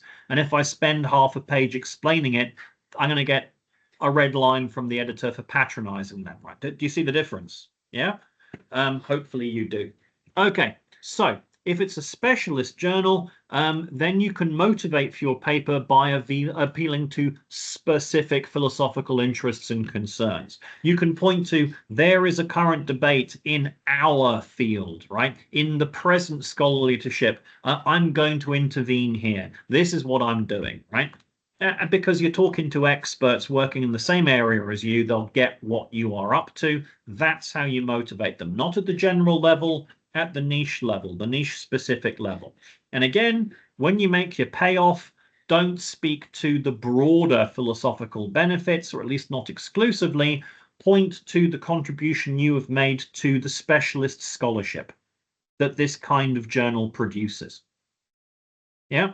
So if I'm writing a Kant paper in the generalist journal, I explain how Kant speaks to issues of perennial philosophical concern or to current broad debates in philosophy. If it's a specialist journal, I make points about how it intervenes in the scholarship around a particular text, how it engages with a certain current style of interpretation, whatever, right? Tailoring. It's just a matter of tailoring. The content of your paper, I'm sure, will be much the same. It's about the level of context, the amount of detail, and about how you pitch the paper in your introduction. Could you submit the same paper to a general and a specialist journal? Yes, but you'd need to make the necessary adjustments before you did so to increase the likelihood of success. Right. Some journals, not all of them, not most of them, will ask for a cover letter. Frankly, I have never seen the point of this myself. If you've written a good abstract and introduction, what do you need a cover letter for? I have no idea, but some of them ask for it. So here's how you write a cover letter. Now brace yourself, chaps. This one's going to get complicated. You start, dear Professor. Now don't put down Professor X. This isn't a movie.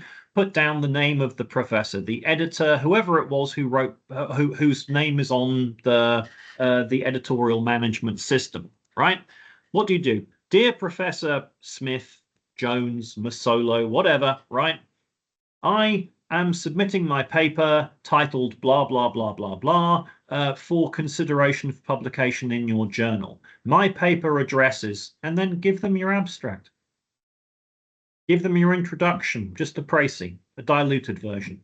It engages in this field, it deals with this problem in this field, it uses these philosophers in this particular field to address this problem, it criticizes this approach, it deals with this particular gap, it provides a solution of this, all the things you've already done. All the things you've already done. And then here's the extra bit, right? You then add a couple of lines explaining how this paper of yours will appeal to the readership of the journal or align with the research interests of the journal. But again, this is the tailoring you've already done for a specialist or a generalist journal. If it's a generalist journal, appeal to broad philosophical interests. If it's a specialist journal, appeal to niche interests. Yeah? It makes a major contribution to understanding intersectionality in if it's a niche journal, right? a major contribution to the relationship between cognition and spirituality, if it's a generalist journal, right? But that's what you do, a couple of lines. Then you thank Professor X for the time and consideration. I look forward to hearing from you soon. Insert your name. See, did that sound tricky?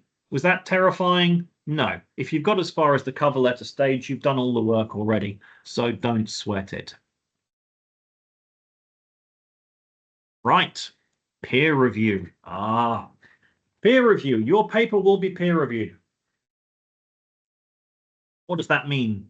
It means that your paper will be sent out by the editor of the journal to usually two academics who will read your paper, assess it, and then make recommendations to the editor, whether it should be accepted, whether it should be accepted with minor revisions, whether it should be accepted with major revisions, whether it should be revised and resubmitted, or whether it should be rejected outright, right? This is the process. Here is the thing to bear in mind, particularly if this is your first time submitting an article. Reviewers are people. They are academics. They are philosophers just like you. As I'm sure you've realized by now, there are nice philosophers and there are nasty philosophers. There are energetic philosophers and there are lazy philosophers. There are supportive philosophers and there are destructive philosophers. You are rolling the dice. Yeah.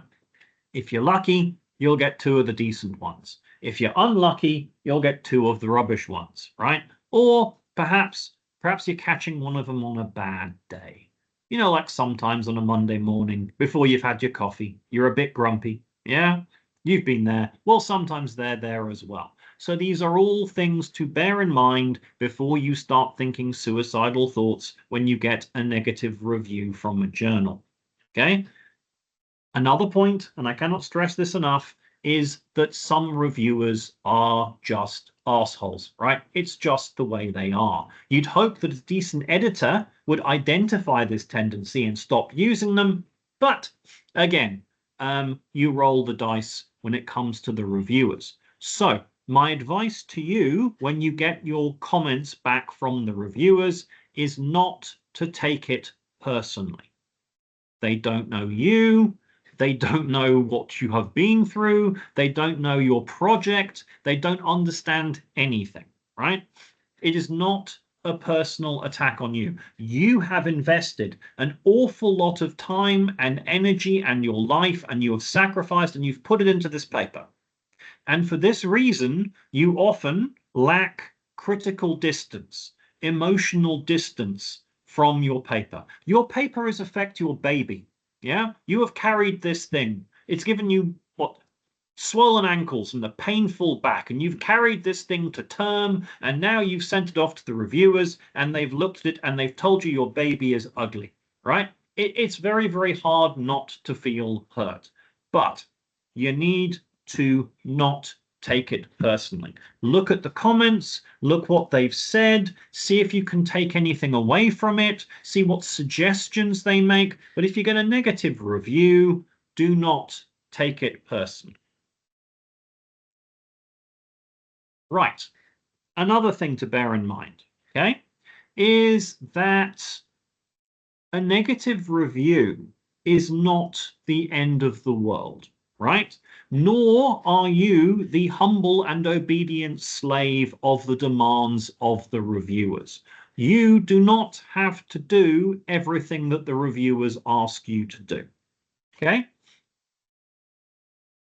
Unless the editor says. Now, you get these different reviews, and the reviewers might say two completely different things. And a good editor, doesn't always happen, but a good editor will go, right, you can ignore this. Or, yeah, consider this, but I absolutely need you to deal with these 4 points, right?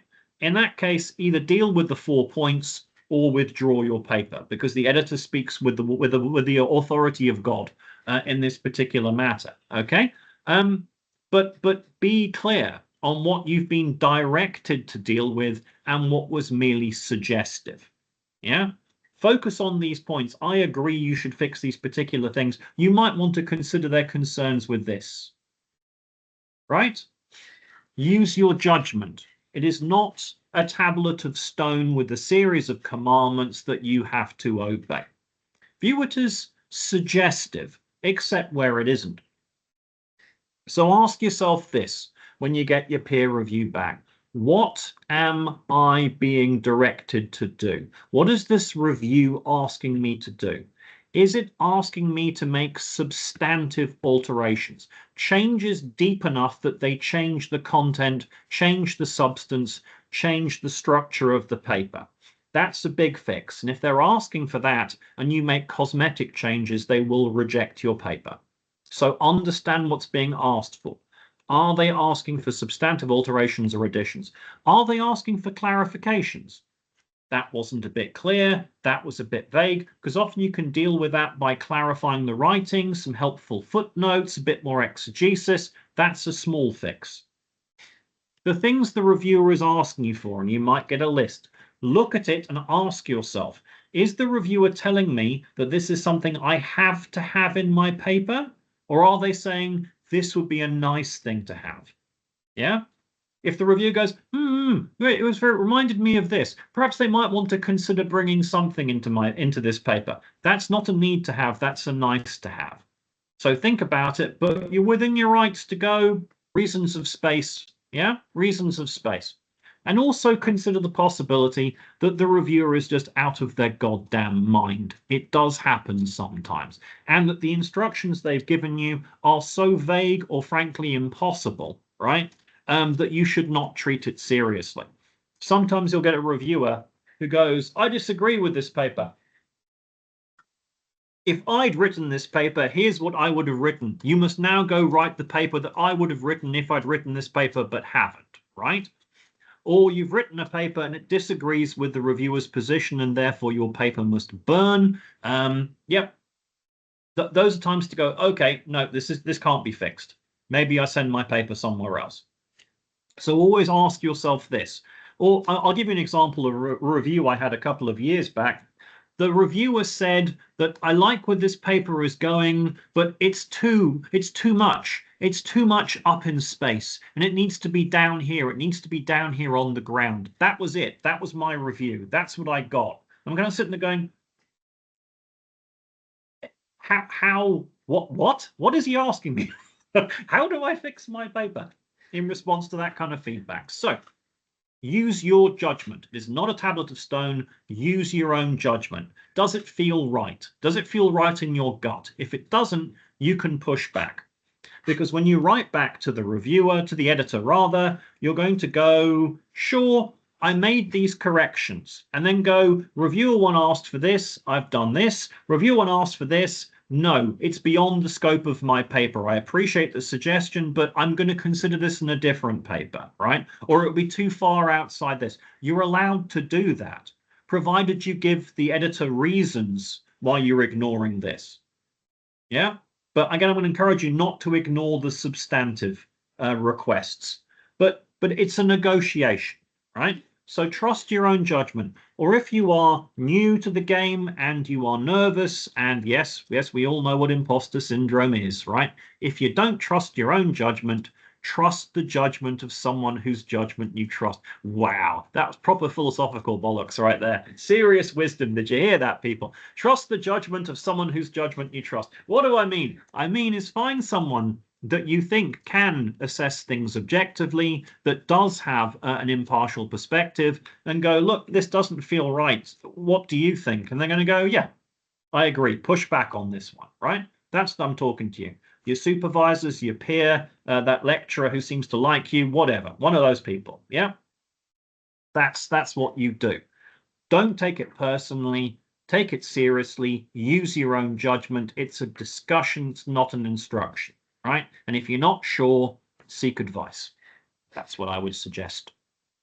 Right. Now, here is how the peer review process is supposed to work. If you go onto the journal website, particularly the shiny new Springer ones, here's what you'll see. Nice flow charts. Oh, look, here's your paper coming in, or it's traveling here. Here's your editor. Making a decision, peer review, smiley, happy people. She's wearing a white coat. She must be objective, right? Considering your paper objectively. Here are a couple of my favorite memes about this particular thing, the peer review process.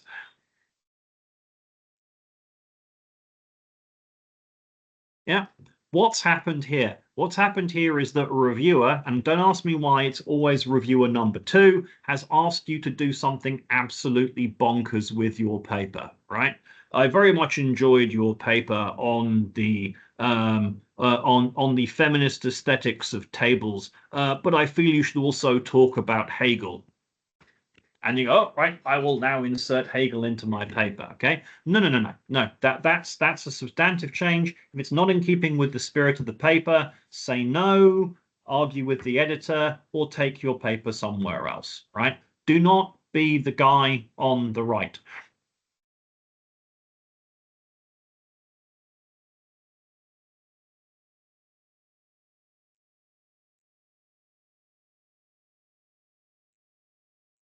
This is also what happens sometimes. Actually, thinking about it, that review that said my paper was up in the sky and it needed to be down on Earth, that's the equivalent of someone saying it's not a horse. So this is a real experience, kids. It happens. It's again, it's a roll of the dice. As editors, we try and control who we use. We try and spike reviews that we think are absolutely mental, but not every single journal does the same thing or has the same practices. And occasionally you will just get situations like this. Do not be despairing. Do not lose heart. Just look at the reviews you got and go, does it look like this meme that Greg showed us? Yeah? Is one guy going, consider a flamethrower, and the other guy going, it's not a horse? If it is, okay, thank you very much. Thank them politely for their feedback, and then send your paper somewhere else, right? Now, to come back to a point I made earlier on about having a list of journals, this is why you have a list of journals. This is a story someone told me, and I've never forgotten it. It was a rather eminent philosopher. I've forgotten his damn name now. Who was the guy who had the debate with John Rawls in political philosophy? Nozick. That was it. Nozick. Apparently, and this is back in the days when you still mailed your articles in rather than sent them via email. Nozick, when he'd finished an article, would print 10 copies of it, and he would get 10 envelopes, and on the front of each envelope, he'd write the name of a different journal, and he'd put a copy in each envelope, and then he'd post it to the first journal, and the second that the reject letter came back through his letterbox, before he even finished reading it, he'd picked up the second one and he'd stuck it in the mail, right? Now, obviously, I'm not saying you should ignore the reviewer's feedbacks, right? But I like the attitude. I like the spirit there, which is he didn't get demoralized. He didn't agonize about it. He had faith in the research that he was doing, and he just committed to it. Okay, reviewer 1, it was one of these guys. The reviewer's mental. They missed the point. They didn't get the paper. Was there anything objectively wrong? No, it just wasn't. They just weren't that into it, right? Fair enough. Let's try and find another home for my paper. Bang, off it went. And I think that's a healthy attitude to have. That's why you have the journal list. Because then if it's that journal rejects you, it's not the end of the world. It's just you moving on to another ladder, another step on the ladder towards getting that article of yours published, which is what's going to happen eventually. So there you go. That's it. I'm done. Stop sharing. Thank you very much, Greg. It's all right. I just want to read a few of the comments. Everyone here is extremely thankful and grateful. And Joshua said, remarkable presentation, Greg. Layla said, so informative and helpful, learning so much. Thank you. Noel said, this is very enlightening. And Alex said, thank you for the presentation, Professor. It was clear and helpful, and thank you for lacing it with humor, warmth, and encouragement. pleasant and informative, much better than asking AI the same question on how to go about the publishing process. So thank you very much, Greg. I think everyone here shares the sentiments expressed in the meeting chat. So thank you very, very much. I don't see any further questions here.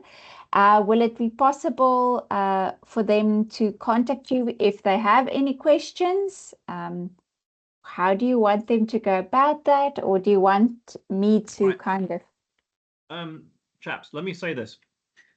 The function of the Philosophical Society of Southern Africa is to support philosophy in Southern Africa, right? And that's not just something we write on our letterhead and mission statements and the rest of it.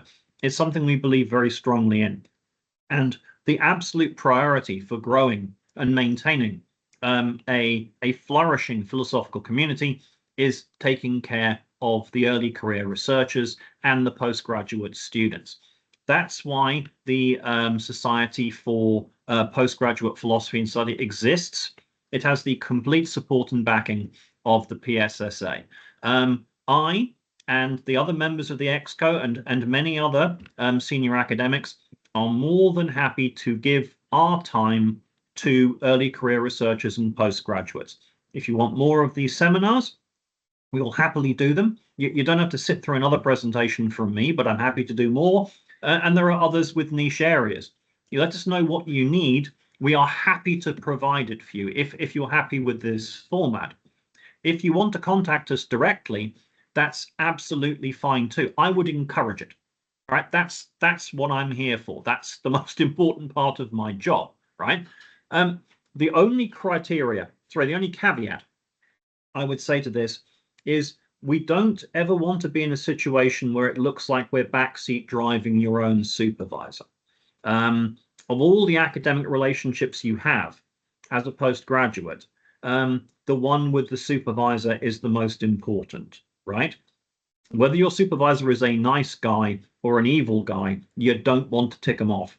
And thinking that you're going behind their back, right, to get extra supervision is likely to sour any relationship. So I just bear that in mind. But if it's guidance on practicalities, on journals, on turning an idea into an article, preparing for conferences, any of that kind of academic skill set, then that is something that we would be happy to provide you. If you have specific questions, then ask away. I assume that you've got my email. If not, Gisela will make it available to you. If I don't know the answer, you can bet I know somebody who does, and I will direct you to them. So please do not be shy about asking. Thank you very much. I see Elsie has got her hand raised. Elsie, before you ask your question, I just want to tell everyone, yes, this session has been recorded and we definitely intend on making it available to you.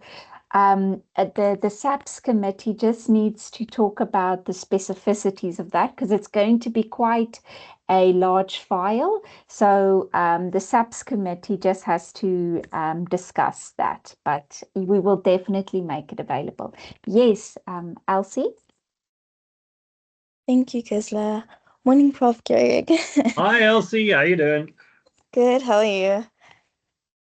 I just wanted to ask a question for maybe PhD and postdoc students. If, for instance, you want to publish your work from your previous studies, so maybe your master's and your PhD and stuff, like a chapter of that, is that something, obviously you would need to edit it accordingly, but is that something that you would kind of need to declare in your cover page, or would you need to tell specific editors of the journal where you would be submitting your work into so that it does not look like you kind of are self-plagiarizing and stuff?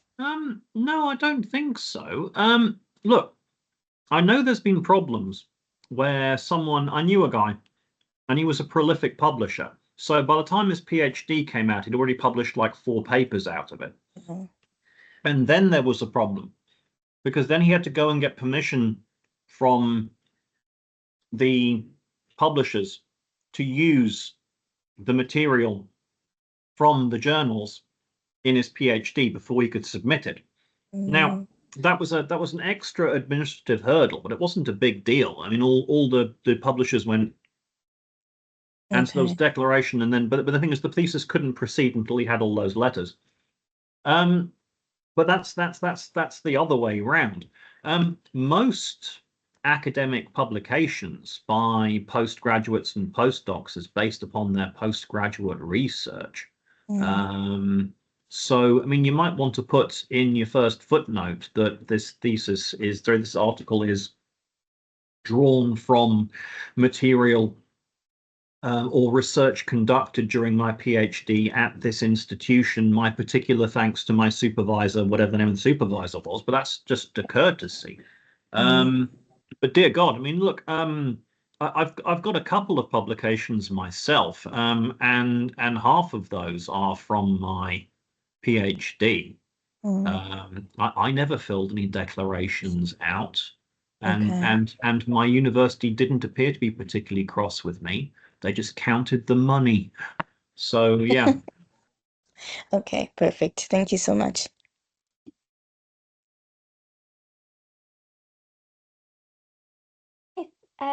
Thank you very much for that question, Elsie. It is very, very, very important, and thank you for providing the clarity on that, Greg. I don't see any further questions, so I think we will end it off here. I just want to thank you again, Greg. Thank you very much for your time and the clarity and precision that you provided regarding this process. Thank you very much, everyone, and you should have a lovely weekend. Thank you very much. Goodbye. Thank you very much for having me, everyone. Have a great weekend. Bye, Gisela. Thank you so much.